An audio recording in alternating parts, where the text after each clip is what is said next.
National N G O confederation രൂപീകൃതമാകുന്നതിന് മുമ്പ് തന്നെ നന്ദകുമാർ സാറ് രൂപം കൊടുത്ത ഈ ഒരു നദീ സംരക്ഷണ പരിപാടി കഴിഞ്ഞ 5 വർഷക്കാലം മുമ്പ് ആലോചന വെച്ചതാണ്. അടുത്ത 5 വർഷക്കാലത്തേക്കുള്ളൊരു പ്രോജക്റ്റായിട്ടാണ് ഇത് മുന്നോട്ട് വെക്കുന്നത്.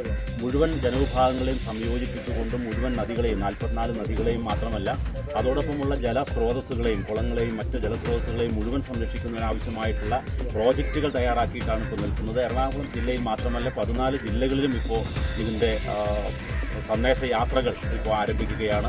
ഓഗസ്റ്റ് മാസത്തിൽ നദീയാത്ര എന്ന പേരിട്ടുകൊണ്ട് മുഴുവൻ നദികളെയും 44 നദികളെയും സംയോജിപ്പിച്ചുകൊണ്ട് നടത്തുന്ന ഒരു വലിയ യാത്ര സംഘടിപ്പിക്കുന്നു. ആ യാത്രയിലുടനീളം ആളുകളെ സംഘടിപ്പിക്കാനും ആളുകളിലേക്ക് സന്ദേശം എത്തിക്കാനും അതോടൊപ്പം ഓരോ നദികളും സംരക്ഷിക്കുന്നതിൻ്റെ പ്രോജക്റ്റ് തയ്യാറാക്കി അതത് പ്രദേശത്തുള്ള ആളുകളെ സംയോജിപ്പിച്ചുകൊണ്ട് ആ നദികളെയെല്ലാം സംരക്ഷിക്കാൻ ആവശ്യമായിട്ടുള്ള നടപടികളാണ് സ്വീകരിക്കുക. ആരോടും യുദ്ധം ചെയ്യാനല്ല, മറിച്ച് നമുക്ക് ജീവിക്കാൻ